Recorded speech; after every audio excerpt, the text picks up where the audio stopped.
ಸ್ನೇಹಿತರೆ ನಮಸ್ಕಾರ.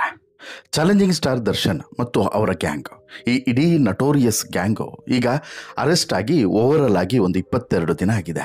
ಅದರಲ್ಲಿ ಜೈಲು ವಾಸವೇ 11 ದಿನಗಳಾಗ್ತಾ ಬಂತು. ಕಳೆದ 11 ದಿನದಿಂದ ಸೆಂಟ್ರಲ್ ಜೈಲಿನಲ್ಲಿ ಈ ಡೆವಿಲ್ ಗ್ಯಾಂಗ್ ಮತ್ತು ಇಡೀ ಈ ಪ್ರಕರಣದ ರೂವಾರಿಗಳು ಅಂತ ಹೇಳಿ ಏನು ಕರೆಸ್ಕೊಳ್ತಿದ್ದಾರಂತಹ ಆರೋಪಿಗಳಿದ್ದಾರಲ್ಲ, ಅವರೆಲ್ಲರೂ ಕೂಡ ಇದ್ದಾರೆ, ಜೈಲು ಕಂಬಿಯನ್ನು ಎಣಿಸ್ತಿದ್ದಾರೆ. ಮತ್ತೊಂದು ಕಡೆ ದರ್ಶನನ್ನ ನೋಡೋದಕ್ಕೆ ಯಾರೆಲ್ಲ ಬರಲಿಲ್ವೋ ಅವರೆಲ್ಲರೂ ಕೂಡ ಈಗ ಬಂದು ಮಾತನಾಡಿಸ್ತಿದ್ದಾರೆ. ಅಂದರೆ ಪೊಲೀಸ್ ಸ್ಟೇಷನ್ನಲ್ಲಿ ವಿಚಾರಣೆಯ ಸಂದರ್ಭದಲ್ಲಿ ಯಾರು ಕೂಡ ಬಂದು ನೋಡೋದಕ್ಕೆ ಅವಕಾಶವನ್ನು ಕೊಡೋದಿಲ್ಲ ಪೊಲೀಸರು, ಅದು ಸ್ವಾಭಾವಿಕ ಕಾನೂನು ಪ್ರಕ್ರಿಯೆ. ಬಟ್ ಜೈಲಿಗೆ ಹೋದ ಬಳಿಕ ಜೈಲಿನಲ್ಲಿ ಮೀಟ್ ಮಾಡುವಂತಹ ಅವಕಾಶ ಇರ್ತದೆ. ಸೊ ದಟ್ ಯಾರೆಲ್ಲ ದರ್ಶನ್ನಿಂದ ಸಹಾಯವನ್ನು ಪಡೆದುಕೊಂಡ್ರೋ, ಯಾರೆಲ್ಲ ದರ್ಶನ್ನು ಬೆನ್ನೆಲುಬಾಗಿ ನಿಂತಿದ್ರು, ಯಾರಿಗೆಲ್ಲ ಅವರೆಲ್ಲರೂ ಕೂಡ ಬಂದು ಮಾತನಾಡಿಸುವಂತಹ ಒಂದು ಪ್ರಯತ್ನವನ್ನು ಮಾಡ್ತಾರೆ ಅಂತ ಹೇಳ್ಬಿಟ್ಟು ಎಲ್ಲರೂ ಕೂಡ ನಂಬಿದ್ರು. ಆರಂಭದಲ್ಲಿ ಒಂದಷ್ಟು ಜನ ಸ್ನೇಹಿತರು, ಅವರ ಹಿತೈಷಿಗಳು ಮತ್ತು ಅವರ ಬಂಧುಗಳು ಬಂದು ಮಾತನಾಡಿಸಿದ್ರು. ಅದರಲ್ಲೂ ಕೂಡ ತಾಯಿ ಮತ್ತು ಸಹೋದರ ಬಂದು ಮಾತನಾಡಿಸಲ್ವೋ ಅನ್ನುವಂತಹ ಒಂದು ಗೊಂದಲ ಇತ್ತು. ಬಟ್ ಕೊನೆಗೂ ಕೂಡ ಬಂದು ಮಾತನಾಡಿಸಿದರು. ಯಾವಾಗ? ಸೋಮವಾರ ಬಂದು ಮಾತನಾಡಿಸಿದರು. ಅದಕ್ಕಿಂತ ಮೊದಲು ಅವರ ಪತ್ನಿಯೂ ಕೂಡ ಬಂದು ಮಾತನಾಡಿದರು, ಮಗನೂ ಕೂಡ ಬಂದು ಮಾತನಾಡಿದ. ಅವರ ಸಂಬಂಧಿಗಳು ಬರ್ತಾ ಇದ್ದಾರೆ, ಹೋಗ್ತಾ ಇದ್ದಾರೆ, ಬಟ್ಟೆ, ಊಟ, ಈ ರೀತಿ ಬೇರೆ ಬೇರೆ ವಸ್ತುಗಳನ್ನು ಕೊಡ್ತಿದ್ದಾರೆ. ಎಲ್ಲದೂ ಕೂಡ ಆಗ್ತಿದೆ. ಒಂದು ಭಾಗ. ಇನ್ನೊಂದು ಭಾಗವಾಗಿ ಪ್ರಮುಖವಾಗಿ ದರ್ಶನ್ನು ನನ್ನ ತಾಯಿ ಎನ್ನುವಂತಹ ರೀತಿಯಲ್ಲಿ ಭಾವನೆಯಲ್ಲಿ ಇಟ್ಕೊಂಡು ಪೂಜಿಸ್ತಿದ್ದಂತಹ, ಆರಾಧಿಸ್ತಿದ್ದಂತಹ, ಗೌರವಿಸ್ತಿದ್ದಂತಹ, ಎಲ್ಲಿವರೆಗೆ ಅಂತ ಹೇಳಿದ್ರೆ ಅವರು ಹಾಕಿದಂಥ ಗೆರೆಯನ್ನು ನಾನು ದಾಟೋದಿಲ್ಲ.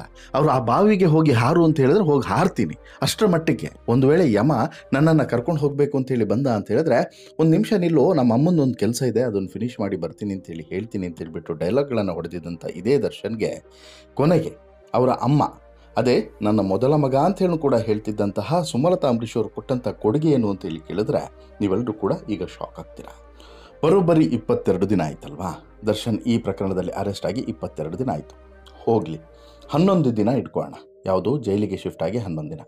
ಈ 11 ದಿನದಲ್ಲಿ ಒಮ್ಮೆಯೂ ಕೂಡ ಸುಮಲತಾ ಅಂಬರೀಶ್ ಅವರಿಗೆ ದರ್ಶನ್ ಅವರನ್ನು ಹೋಗಿ ಮಾತನಾಡಿಸ್ಬೇಕು ಅನ್ನುವಂತಹ ಸಮಯ ಸಿಕ್ಕಲಿಲ್ಲ. ಅದೂ ಸಾಯಿಲಿ. ಕಳೆದ 22 ದಿನಗಳಿಂದ ಒಂದೇ ಒಂದು ಟ್ವೀಟ್ ಮಾಡಬೇಕು ಅಥವಾ ಒಂದೇ ಒಂದು ಪೋಸ್ಟ್ ಹಾಕಬೇಕು ನನ್ನ ಮಗನ ಬಗ್ಗೆ ಎನ್ನುವಂತಹ ಒಂದು ವಿಚಾರವೂ ಕೂಡ ಆಕೆಯ ತಲೆಯಲ್ಲಿ ಓಡಲೇ ಇಲ್ಲ.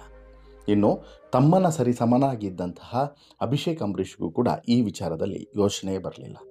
ರಾಕ್ಲೈನ್ ವೆಂಕಟೇಶು ಇವರೆಲ್ಲರಿಗೂ ಕೂಡ ದರ್ಶನ್ ಒಂದು ಬಳಕೆಯ ವಸ್ತು ಆಗಿದ್ರು ಅನ್ನೋದು ಈಗ ಮೇಲ್ನೋಟಕ್ಕೆ ಗೊತ್ತಾಗ್ತಿದೆ. ಅಥವಾ ದರ್ಶನ್ ಮಾಡಿರುವಂಥ ಕೃತ್ಯದ ಬಗ್ಗೆ ಅವ್ರಿಗೆ ಹೇಸಿಗೆ ಇದೆಯಾ? ದರ್ಶನ್ ಮಾಡಿರುವಂಥ ಕೃತ್ಯದ ಬಗ್ಗೆ ಅವರಿಗೆ ಹೇಸಿಗೆ ಇರಬಹುದು ಅಂತಲೂ ಕೂಡ ಅಂದ್ಕೊಳ್ಳೋಣ. ಯಾಕಂತೇಳಿದ್ರೆ ಅದು ಸಮರ್ಥನೀಯ ಕೃತ್ಯ ಅಲ್ಲ ಅಂತಲೇ ಎಲ್ಲರೂ ಕೂಡ ಭಾವಿಸೋದ್ರಿಂದ ಸಹಜವಾಗಿ ಕಾನೂನು ಪ್ರಕ್ರಿಯೆ ಪ್ರಕಾರವೂ ಅದು ತಪ್ಪೆ. ಹಾಗಾಗಿ ಇದನ್ನು ಕೂಡ ಈ ರೀತಿ ಭಾವಿಸಿದ್ರು ಕೂಡ ಓಕೆ ಫೈನ್, ಹಾಕಿಲ್ಲ, ಮಾತನಾಡಿಲ್ಲ, ಎಲ್ಲದೂ ಕೂಡ. ಆದರೆ ಈಗ ಸಡನ್ನಾಗಿ ಸುಮಲತಾ ಅಂಬರೀಶ್ ಅವರು ಒಂದು ಪೋಸ್ಟನ್ನು ಹಾಕ್ತಾರೆ. ಒಂದು ಪೋಸ್ಟನ್ನು ಹಾಕಿಬಿಟ್ಟು ಕೇವಲ ಭಗವದ್ಗೀತೆ ಒಂದು ಕೋಟನ್ನು ಹಾಕಿಬಿಡ್ತಾರೆ. ಆ ಕೋಟನ್ನು ಹಾಕಿದ ಬಳಿಕ ಸಾಕಷ್ಟು ಚರ್ಚೆಗಳು ಸೋಷಿಯಲ್ ಮೀಡಿಯಾದಲ್ಲಿ ನಡೀತಾ ಇದೆ. ಸುಮಲತಾ ಅಂಬರೀಶ್ ಅವರು ಈ ಪೋಸ್ಟನ್ನು ಹಾಕಿದಂಥ ಉದ್ದೇಶ ಏನು, ಇದರಿಂದ ಅವರು ಕೊಡ್ತಿರುವಂಥ ಸಂದೇಶ ಏನು, ಅವರ ಅಸಲಿಗೆ ಅವರು ಮನಸ್ಸಿನಲ್ಲಿ ಇರೋದೇನು, ಈ ರೀತಿ ಸಾಕಷ್ಟು ವಿಚಾರಗಳು ಕೂಡ ಈಗ ಚರ್ಚೆಗೆ ಬರ್ತಿದ್ದಾವೆ. ಸುಮಲತಾ ಅಂಬರೀಶ್ ಅವರ ಆಲೋಚನೆಯ ಬಗ್ಗೆ ಮತ್ತು ಪೋಸ್ಟ್ನ ಬಗ್ಗೆ. ಹಾಗಾದರೆ ಸುಮಲತಾ ಅಂಬರೀಶ್ ಅವರು ಹಾಕಿರುವಂಥ ಪೋಸ್ಟ್ನಲ್ಲಿ ಏನಿದೆ? ಭಗವದ್ಗೀತೆ ಈ ಕೋಟು ದರ್ಶನ್ಗೆ ಹೇಗೆ ಲಿಂಕ್ ಆಗ್ತದೆ ಅದ್ರ ಬಗ್ಗೆ ನೋಡ್ತಾ ಹೋಗೋದಾದರೆ ನೋಡಿ, ರೇಣುಕಾ ಸ್ವಾಮಿಯ ಕೊಲೆ ಪ್ರಕರಣದಲ್ಲಿ ಕನ್ನಡ ಚಿತ್ರರಂಗದ ಖ್ಯಾತ ನಟ ಅಂತಲೇ ಗುರುತಿಸಿಕೊಂಡಿದ್ದಂಥ ಮತ್ತು ಅತಿ ಹೆಚ್ಚು ಅಭಿಮಾನಿಗಳನ್ನು ಸಂಪಾದನೆ ಮಾಡಿದಂಥ ದರ್ಶನ್ ಈಗ ಜೈಲು ವಾಸವನ್ನು ಅನುಭವಿಸ್ತಿದ್ದಾರೆ. ದರ್ಶನ್ ಅರೆಸ್ಟ್ ಆಗಿ ಸುಮಾರು ಒಂದು 22 ದಿನ ಕಳೀತು. ಈಗಾಗಲೇ ಕೆಲವು ನಟ ನಟಿಯರು ದರ್ಶನನ್ನು ಭೇಟಿ ಮಾಡುವಂಥ ಪ್ರಯತ್ನವನ್ನು ಮಾಡಿದ್ದಾರೆ. ಇನ್ನೂ ಕೆಲವರು ದರ್ಶನ್ ಪರ ಧ್ವನಿಯನ್ನು ಕೂಡ ಎತ್ತಿದ್ದಾರೆ. ಇನ್ನೊಂದಷ್ಟು ಜನ ದರ್ಶನ್ ಮಾಡಿದ್ದು ಸರಿಯಲ್ಲ ಅಂಥೇಳಿ ಇನ್ನೊಂದಷ್ಟು ಜನ ದರ್ಶನ್ ವಿಚಾರ ಕೇಳ್ತಾ ಇದ್ದಾಗೆ ಓಡಿ ಹೋಗಿದ್ದಾರೆ. ಇವೆಲ್ಲದೂ ಕೂಡ ಆಗಿದೆ. ಆದರೆ ಒಂದು ವರ್ಗ ಅಥವಾ ಒಂದಷ್ಟು ಜನ ದರ್ಶನ್ನಿಂದ ಯಾವೆಲ್ಲ ಲಾಭವನ್ನು ಪಡಿಬಹುದು ಎಲ್ಲವನ್ನು ಕೂಡ ಪಡೆದಿದ್ದಾರೆ. ಇವತ್ತು ಒಬ್ಬರು ಕೂಡ, ಅದರಲ್ಲಿ ಈ ಮಾಜಿ ಸಂಸದೆ ಸುಮಲತಾ ಅಂಬರೀಶ್ ಅವರು ಇದ್ದಾರಲ್ಲ, ಅವರಂತೂ ಬಹುಶಃ ಇವತ್ತು ಮಾಜಿ ಸಂಸದೆ ಅಂತೇಳಿ ಕರೆಸ್ಕೊಳ್ಳೋಕ್ಕೆ ದರ್ಶನ್ ಅವರ ಪಾಲು ದೊಡ್ಡದಿದೆ. ದರ್ಶನ್ ಅವರು ಬೆನ್ನಿಗೆ ನಿಂತಿದ್ದು, ದರ್ಶನ್ ಅವರು ಓಡಾಟವನ್ನು ಮಾಡಿದ್ದು, ದರ್ಶನ್ ಅವರ ಸಹಾಯ ಇದೆಯಲ್ಲ ದೊಡ್ಡ ಮಟ್ಟದಲ್ಲಿದೆ. ಇನ್ಫ್ಯಾಕ್ಟು ಈ ಬಾರಿಯ ಚುನಾವಣೆಯಲ್ಲಿ ಸುಮಲತಾ ಅಂಬರೀಶ್ ಅವರು ನಾನಿಲ್ಲ, BJPಗೆ ಸಪೋರ್ಟ್ ಕೊಡ್ತೇನೆ, ನಿಲ್ಲೋದಿಲ್ಲ ಅನ್ನುವಂತಹ ಕೊನೆಯ ಘೋಷಣೆ ಮಾಡುವ ಹಂತದವರೆಗೂ ಕೂಡ ದರ್ಶನ್ ಜೊತೆಗೇ ಇದ್ದರು. ಆದರೆ ಕೊನೆ ಕಾಲದಲ್ಲಿ ದರ್ಶನ್ ಕೈ ಬಿಟ್ಟಂತಹ ಸುಮಲತಾ ಅಂಬರೀಶ್ ಅವರು ಇಲ್ಲಿವರೆಗೂ ಕೂಡ ದರ್ಶನ್ ಬಗ್ಗೆ ಒಂದೇ ಒಂದು ಮಾತನ್ನು ಕೂಡ ಆಡಿಲ್ಲ. ಒಳ್ಳೆಯದು ಆಡಿಲ್ಲ, ಕೆಟ್ಟದ್ದು ಆಡಿಲ್ಲ, ಅದನ್ನು ಹೇಳಿಲ್ಲ, ಇದನ್ನು ಹೇಳಿಲ್ಲ. ಈ ವಿಚಾರವಾಗಿ ಸೋಷಿಯಲ್ ಮೀಡಿಯಾದಲ್ಲಿ ಭಾರಿ ಚರ್ಚೆ ನಡೀತಿತ್ತು. ಸುಮಲತಾ ಅಂಬರೀಷರು, ರಾಕ್ಲೈನ್ ವೆಂಕಟೇಶ್ ಬಗ್ಗೆ ಭಾರಿ ಚರ್ಚೆ ನಡೀತು. ಎಲ್ಲಿ ಹೋದರು ಇವರೆಲ್ಲ ಅಂತೇಳಿ. ಯಾಕಂತ ಹೇಳಿದ್ರೆ ದರ್ಶನ್ನು ಸುಮಲತಾ ಅಂಬರೀಷ್ ಅವರನ್ನು ಯಾವ ಮಟ್ಟದಲ್ಲಿ ಅಟ್ಟಕ್ಕೆ ಏರಿಸಿದ್ರು ಅಂತ ಹೇಳಿ ಬಹುಶಃ ನಿಮ್ಮೆಲ್ಲರಿಗೂ ಕೂಡ ನೆನಪಿದೆ. ಒಂದು ರೀತಿಯಲ್ಲಿ ದೇವರ ಸಮಾನ ನೋಡ್ತಾ ಇದ್ರು, ಅಷ್ಟು ಗೌರವ ಕೊಡ್ತಾ ಇದ್ರು, ಅಷ್ಟು ಒಂದು ದೈವನೀಯ ಸ್ಥಾನದನ್ನು ಸುಮಲತಾ ಅಂಬರೀಷ್ ಅವರಿಗೆ ಕೊಟ್ಟಿದ್ರು. ಎಷ್ಟು ಮಾತುಗಳನ್ನು ಹೇಳಿದರು ಸುಮಲತಾ ಅಂಬರೀಷ್ ಅವರ ಬಗ್ಗೆ, ಹಾಡಿ ಹೊಗಳ್ತಾ ಇದ್ರು. ಬಟ್ ಅದನ್ನು ಸುಮಲತಾ ಅಂಬರೀಷ್ ಅವರು ಉಳಿಸ್ಕೊಂಡ್ರ ಅನ್ನೋದು ಈಗಿರುವಂಥ ಅಭಿಷೇಕ್ ಅಂಬರೀಷ್ ಇರ್ಬೋದು, ನಟ ಧನ್ವೀರ್ ಸೇರಿದಂತೆ ಕೆಲ ದರ್ಶನ್ ಅತ್ಯಾಪ್ತರು ಸೈಲೆಂಟ್ ಆಗಿರೋದು ಈಗ ಚರ್ಚೆಗೆ ಕಾರಣ ಆಗಿದೆ. ಇಂತಹ ಕಷ್ಟದ ಸಮಯದಲ್ಲಿ ದರ್ಶನ್ನಿಂದ ಅಂತರ ಕಾಯ್ದುಕೊಂಡ್ರೆ ಹೇಗೆ ಅನ್ನುವಂಥ ಪ್ರಶ್ನೆಯೂ ಕೂಡ ಎಲ್ಲರೂ ಕೂಡ ಕೇಳ್ತಿದ್ದಾರೆ. ದರ್ಶನ್ ನನ್ನ ದೊಡ್ಡ ಮಗ ಅಂತೇಳಿ ಹೇಳ್ತಿದ್ದಂಥ ಮಾಜಿ ಸಂಸದೆ ಸುಮಲತಾ ಅಂಬರೀಷ್ ಅವರು ಘಟನೆಯ ಬಗ್ಗೆ ಯಾವುದೇ ಪ್ರತಿಕ್ರಿಯೆಯನ್ನು ನೀಡದೇ ಇರೋದ್ರಿಂದ ಸಾಕಷ್ಟು ಚರ್ಚೆ ನಡೀತಾ ಇತ್ತು. ಈ ಮಧ್ಯೆಯೇ ಸುಮಲತಾ ಅಂಬರೀಷ್ ಅವರು ಸೋಮವಾರ ತಮ್ಮ ಇನ್ಸ್ಟಾಗ್ರಾಮ್ ಖಾತೆಯಲ್ಲಿ ಹಾಕಿರುವ ಪೋಸ್ಟ್ ಒಂದು ಎಲ್ಲರ ಗಮನವನ್ನು ಸೆಳೀತಾ ಇದೆ.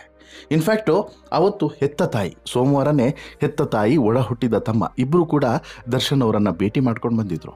ಆದರೆ ಇಲ್ಲಿ ಗಾಡ್ ಮದರ್, ಗಾಡ್ ಬ್ರದರ್ ಅಂತೇಳಿ ಹೇಳುವಂತಹ, ಅಥವಾ ಬ್ರದರ್ ಫ್ರಮ್ ಅನದರ್ ಮದರ್ ಅಂತೇಳಿ ಹೇಳುವಂತಹ ಅಭಿಷೇಕ್ ಅಂಬರೀಷ್ ಆಗಬಹುದು ಅಥವಾ ಸುಮಲತಾ ಅಂಬರೀಷ್ ಅವರಾದರೂ ಇಲ್ಲಿವರೆಗೆ ಹೋಗದೆ ಇರೋದು ಬಹುಶಃ ಅವರಿಗೆ ಈಗ ಗಿಲ್ಟಿನೆಸ್ ಕಾಡ್ತಾ ಇದೆ ಅಂತೇಳಿ ಅನಿಸುತ್ತೆ. ಯಾಕಂತೇಳಿದ್ರೆ ದರ್ಶನ್ನು ತಾಯಿಯ ಮುಖವನ್ನು ನೋಡದೆ ಎಷ್ಟೋ ವರ್ಷ ಆಗಿತ್ತು, ತಮ್ಮನ ಜೊತೆಗೆ ಮಾತನಾಡದೆ ಎಷ್ಟೋ ವರ್ಷವನ್ನು ಆಗಿತ್ತು. ಅವೆಲ್ಲವನ್ನು ಕೂಡ ಮರೆತು ಅವರು ಬಂದು ನೋಡಿ ಮಾತಾಡ್ಸ್ಕೊಂಡು ಹೋಗಿದ್ರು. ಅದಕ್ಕೆ ಹೇಳೋದು ನಮ್ಮವರು ನಮ್ಮವರೇ, ಹೊರಗಿನವರು ಹೊರಗಿನವರೇ ಅಂತೇಳಿ. ಅದು ಮತ್ತೊಮ್ಮೆ ಸಾಬೀತಾಗಿದೆ. ಈಗ ಅವೆಲ್ಲವನ್ನು ಕೂಡ ಮರೆತು ಹೆತ್ತ ತಾಯಿ, ಒಡ ಹುಟ್ಟಿದ ತಮ್ಮ ಬಂದು ಮಾತನಾಡಿಸ್ಕೊಂಡು ಧೈರ್ಯವನ್ನು ತುಂಬಿ ನಿಮ್ಮ ಜೊತೆಗೆ ನಾವಿದ್ದೇವೆ ಅನ್ನುವಂಥ ಮಾತನ್ನು ಹೇಳಿ ಹೋಗ್ತಾರೆ ಅಂತ ಹೇಳಿದ್ರೆ ಇನ್ನು ಇವರ ಕತೆ ಏನು ಅನ್ನೋದು ಬಹುಶಃ ನಾವು ಆಲೋಚನೆ ಮಾಡಬೇಕು. ಯಾವಾಗ ಅವರು ಬಂದು ಭೇಟಿ ಮಾಡಿ ದರ್ಶನ್ಗೆ ಧೈರ್ಯವನ್ನು ತುಂಬಿ ಹೋದ್ರು ಅನ್ನೋದು ಗೊತ್ತಾಯಿತು, ಇಮಿಡಿಯೇಟ್ಲಿ ತಮ್ಮ ಇನ್ಸ್ಟಾಗ್ರಾಮ್ ಅಕೌಂಟ್ನಲ್ಲಿ ಅಭಿಷೇಕ್ ಅಂಬರೀಷ್ ಅವರು ಒಂದು ಪೋಸ್ಟನ್ನು ಶೇರ್ ಮಾಡಿಬಿಡ್ತಾರೆ. ತಮ್ಮ ಇನ್ಸ್ಟಾಗ್ರಾಮ್ ಖಾತೆಯ ಸ್ಟೋರಿಯಲ್ಲಿ ಒಂದು ಕ್ರಿಸ್ತನ ವಾಕ್ಯವನ್ನು ಹಂಚಿಕೊಂಡಿರುವಂಥ ಸುಮಲತಾ ಅಂಬರೀಷ್ ಅವರು ಪರೋಕ್ಷವಾಗಿ ದರ್ಶನ್ ಪರ ಧ್ವನಿಯನ್ನು ಎತ್ತಿದ್ದಾರೆ ಎನ್ನಲಾಗ್ತಾ ಇದೆ. ಎಲ್ಲವೂ ಸರಿ ಹೋಗುವ ಮುನ್ನ ಬಹಳಷ್ಟು ತಪ್ಪಾಗ್ತದೆ, ಕೇವಲ ನಂಬಿಕೆ ಇರಲಿ ಎನ್ನುವಂತಹ ಕೃಷ್ಣನ ಭಗವದ್ಗೀತೆಯಲ್ಲಿ ಕೃಷ್ಣ ಹೇಳಿರುವಂಥ ಒಂದು ಸಾಲನ್ನು ಸುಮಲತಾ ತಮ್ಮ ಇನ್ಸ್ಟಾಗ್ರಾಮ್ನಲ್ಲಿ ಹಂಚಿಕೊಂಡಿದ್ದಾರೆ. ಸುಮಲತಾ ದರ್ಶನ್ಗಾಗಿ ಈ ಸಾಲುಗಳನ್ನು ಹಾಕಿದ್ದಾರೆ ಅನ್ನುವಂಥ ಮಾತುಗಳು ಎಲ್ಲರೂ ಕೂಡ ಹೇಳ್ತಾ ಇದ್ರು ಕೂಡ ಅದರ ಅಸಲಿಯತೆ ಏನು ಅನ್ನೋದು ಸುಮಲತಾ ಅಂಬರೀಷ್ ಅವರಿಗೆ ಮಾತ್ರ ಗೊತ್ತು. ಈಗ ಈ ಪೋಸ್ಟ್ನ ಸ್ಕ್ರೀನ್ಶಾಟ್ ಎಲ್ಲೆಡೆ ಕೂಡ ವೈರಲ್ ಆಗ್ತಿದೆ. ಬಟ್ ಒಂದು ಪ್ರಶ್ನೆಯೂ ಕೂಡ ಆ ಕಮೆಂಟ್ಸ್ಗಳಲ್ಲಿ ಬರ್ತಿದೆ. ಇವತ್ತು ನಿಮಗೆ ಇದು ನೆನಪಾಯ್ತಾ? ಇವತ್ತು ನೀವು ಅದು ಕೂಡ ಡೈರೆಕ್ಟಾಗಿ ಸಪೋರ್ಟು ಮಾಡಲಿಲ್ಲ ಅಥವಾ ನೀವು ಅದನ್ನು ಖಂಡಿಸಲೂ ಕೂಡ ಇಲ್ಲ, ಇಂಡೈರೆಕ್ಟಾಗಿ ಏನೋ ಒಂದು ಸಂದೇಶವನ್ನು ಕೊಟ್ಟಿದ್ದೀರಾ, ನಿಮ್ಮ ಉದ್ದೇಶ ಏನು ಅನ್ನೋದನ್ನು ಕಮೆಂಟ್ನಲ್ಲಿ ಅಭಿಮಾನಿಗಳು ಪ್ರಶ್ನೆ ಮಾಡ್ತಾ ಇದ್ದಾರೆ. ಈ ಹಿಂದೆ ದರ್ಶನ್ ಜೈಲು ಪಾಲಾದ ಬಳಿಕ ಯಾವ ಸೆಲೆಬ್ರಿಟಿಗಳು ಸಹ ದರ್ಶನ್ ಬಿಡುಗಡೆಗೆ ಹಾತೊರೆಯುತ್ತಿದ್ದರೂ ಅಭಿಮಾನಿಗಳ ಬೆಂಬಲದ ಪರ ಧ್ವನಿಯನ್ನು ಎತ್ತಿರಲಿಲ್ಲ. ಈ ಸಮಯದಲ್ಲಿ ಸ್ವತಃ ದರ್ಶನ್ ಪತ್ನಿ ವಿಜಯಲಕ್ಷ್ಮಿ ತಮ್ಮ ಇನ್ಸ್ಟಾಗ್ರಾಮ್ ಪೋಸ್ಟ್ ಮೂಲಕ ಸಂದೇಶವನ್ನು ನೀಡಿದರು. ದರ್ಶನ್ ಅವರಿಗೆ, ನೀವು ನಮ್ಮ ಅಭಿಮಾನಿಗಳು, ಅವರ ಪರವಾದಂಥ ಪ್ರೀತಿ, ನೀವು ಅವರನ್ನು ಪ್ರೀತಿಸುವಷ್ಟೇ ಅವರು ತಮ್ಮ ಸೆಲೆಬ್ರಿಟಿಗಳನ್ನು ತನ್ನ ಹೃದಯದಲ್ಲೇ ಹೊತ್ತಿರೋದು ನಿಮಗೆ ಗೊತ್ತೇ ಇದೆ. ಹೀಗಾಗಿ ಇದೊಂದು ಪರೀಕ್ಷೆಯ ಸಮಯ. ನನಗೆ, ನಿಮಗೆ, ನಮ್ಮೆಲ್ಲರಿಗೂ ನಾವು ತಾಳ್ಮೆಯನ್ನು ಕಳೆದುಕೊಂಡು ಮಾತನಾಡೋದರಿಂದ ಹಾನಿಯಾಗುವುದು ನಮಗೆ. ಆದ್ದರಿಂದ ತಾಳ್ಮೆ, ಶಾಂತಿಯಿಂದಿರೋಣ ಅಂತೇಳಿ ಹೇಳಿದರು. ನಿಮ್ಮ ಆತಂಕವನ್ನು ನಾನು ದರ್ಶನ್ಗೆ ತಲುಪಿಸಿದ್ದೇನೆ. ಅವರು ನಿಮ್ಮ ಪ್ರತಿ ಕಾಳಜಿಗೆ ಒಂದು ಧನ್ಯವಾದವನ್ನು ಸಮರ್ಪಿಸಿ ನಿಮಗೂ ಕೂಡ ಕಾಳಜಿಯನ್ನು ವ್ಯಕ್ತಪಡಿಸಿದ್ದಾರೆ. ನಾವು ನಮ್ಮ ನ್ಯಾಯಾಲಯಗಳ ಮೇಲೆ ವಿಶ್ವಾಸ ಇಡೋಣ, ನಮಗೆ ನ್ಯಾಯ ಸಿಗುವ ಸಂಪೂರ್ಣ ಭರವಸೆ ಇದೆ ಎನ್ನುವಂಥ ಮಾತನ್ನು ಹೇಳ್ತಾರೆ. ಇಂತಹ ಕಷ್ಟದ ಸಮಯದಲ್ಲಿ ದರ್ಶನ್ ಅನುಪಸ್ಥಿತಿಯನ್ನು ದುರುಪಯೋಗಪಡಿಸಿಕೊಂಡವರು ಮತ್ತು ಅವರಿಗೆ ಕೇಡು ಬಯಸುವವರಿಗೆ ಮತ್ತು ಕೇಡು ಮಾಡೋರಿಗೆ ತಾಯಿ ಚಾಮುಂಡೇಶ್ವರಿ ನೋಡಿಕೊಳ್ತಾಳೆ ಎನ್ನುವಂಥ ಮಾತನ್ನು ಹೇಳೋದ್ರ ಮೂಲಕ ಒಳ್ಳೆಯ ಸಮಯ ಮತ್ತೆ ಮರಳಿ ಬರಲಿದೆ ಅನ್ನುವಂಥ ಪೋಸ್ಟ್ ಒಂದನ್ನು ಹಂಚಿಕೊಂಡಿದ್ರು. ಅಂದರೆ ಸುಮಲತಾ ಅಂಬರೀಷ್ ಹಂಚಿಕೊಂಡಿರುವಂಥ ಸ್ಟೇಟಸ್ ಹೀಗಿದೆ ನೋಡಿ, ಇಂಗ್ಲೀಷಲ್ಲಿದೆ. Shri Krishna says, a lot will go wrong before everything goes right, just have a faith. ಹೀಗಂತೇಳಿ ಒಂದು ಸ್ಟೇಟಸನ್ನು ಹಂಚಿಕೊಳ್ತಾರೆ. ಅಂದರೆ ಇಲ್ಲಿ ಸುಮಲತಾ ಅಂಬರೀಷ್ ಅವರು ಈಗ ಆಗ್ತಿರುವಂಥ ಬೆಳವಣಿಗೆಗಳ ಬಗ್ಗೆನೇ ಈ ರೀತಿ ಹಾಕಿದ್ದಾರೋ, ಈಗೆಲ್ಲ ಆಗ್ತಿರೋದೆಲ್ಲ ಇದು ಸರಿ ಇಲ್ಲ ಆದರೂ ಕೂಡ ಮುಂದೆ ಇದು ಸರಿ ಹೋಗೋದಕ್ಕೆ ಒಂದು ದಾರಿದೀಪ ಅನ್ನೋ ರೀತಿಯಲ್ಲಿ, ಅಥವಾ ಮುಂದೆ ನಿನ್ನ ಬದುಕು ಬೆಳಕಾಗುತ್ತೆ ಅನ್ನುವಂಥ ರೀತಿಯಲ್ಲೋ, ಅಥವಾ ಮನುಷ್ಯ ಬದಲಾಗಲಿಕ್ಕೆ ಇದೊಂದು ಅವಕಾಶ ಅನ್ನೋ ರೀತಿಯಲ್ಲೋ ಸುಮಲತಾ ಅಂಬರೀಷ್ ಅವರ ಪೋಸ್ಟ್ ಇದು ಕಾಣಿಸ್ತಿದೆ. ಅದೇನೇ ಇದ್ರೂ ಕೂಡ ಸುಮಲತಾ ಅಂಬರೀಷ್ ಅವರಿಗೆ ಈಗ ಜೈಲಿಗೆ ಹೋಗಿ ಭೇಟಿ ಮಾಡುವಂಥ ಅವಕಾಶ ಇದೆ. ಬಟ್ ಮಾಡಿದ್ರಾ? ಇಲ್ಲ. ಇಷ್ಟರವರೆಗೆ ದರ್ಶನ್ ಬಗ್ಗೆ ಮಾತನಾಡುವಂಥ ಅವಕಾಶ ಇತ್ತು, ಮಾತನಾಡಿದ್ರಾ? ಇಲ್ಲ. ದರ್ಶನ್ ಸುಮಲತಾ ಅಂಬರೀಷ್ ಅವರಿಗೆ ಏನೆಲ್ಲ ಮಾಡಿದ್ದಾರೆ ನೆನಪಿದೆಯಾ? ಇಲ್ಲ. ದರ್ಶನ್ ಸುಮಲತಾ ಅಂಬರೀಷ್ ಅವರನ್ನು ಎಲ್ಲಿಟ್ಟಿದ್ರು ನೆನಪಿದೆಯಾ? ಬಹುಶಃ ಇಲ್ಲ. ಹೀಗೆ ಪ್ರತಿಯೊಂದು ಹಂತದಲ್ಲೂ ಕೂಡ ಸುಮಲತಾ ಅಂಬರೀಷ್ ಅವರಿಗೆ ದರ್ಶನ್ ಒಂದು ರೀತಿಯಲ್ಲಿ ಬೆನ್ನೆಲುಬಾಗಿ ನಿಂತಿದ್ರು. ಬಟ್ ಅವೆಲ್ಲವನ್ನು ಕೂಡ ಇವತ್ತು ಮರೆತಿದ್ದಾರೆ ಅನ್ನೋದಕ್ಕೆ ಇದೇ ಸ್ಪಷ್ಟ ಸಾಕ್ಷಿ. ಇಷ್ಟೇ ಮನುಷ್ಯನ ಬದುಕು ಅನ್ನೋದಕ್ಕೂ ಕೂಡ ಇದೇ ಸಾಕ್ಷಿ. ನಿಮಗೇನು ಅನಿಸುತ್ತೆ ಸ್ನೇಹಿತರೆ ಸುಮಲತಾ ಅಂಬರೀಷ್ ಅವರ ಈ ನಡೆಯ ಬಗ್ಗೆ, ಈ ಟ್ವೀಟ್ನ ಬಗ್ಗೆ, ಈ ರೀತಿ ವರ್ತಿಸಿರೋದ್ರ ಬಗ್ಗೆ ನಿಮ್ಮ ಅಭಿಪ್ರಾಯ ಏನು? ದಯವಿಟ್ಟು ಕಮೆಂಟ್ ಮಾಡಿ ತಿಳಿಸಿ. ಜೊತೆಗೆ ಈ ಸ್ಟೋರಿ ಇಷ್ಟ ಆಯಿತು ಅಂತ ಹೇಳಿದ್ರೆ ಲೈಕ್ ಮಾಡಿ, ಶೇರ್ ಮಾಡಿ, ಚಾನಲ್ಗೆ ಸಬ್ಸ್ಕ್ರೈಬ್ ಆಗೋದನ್ನು ಮರಿಬೇಡಿ. ಧನ್ಯವಾದ.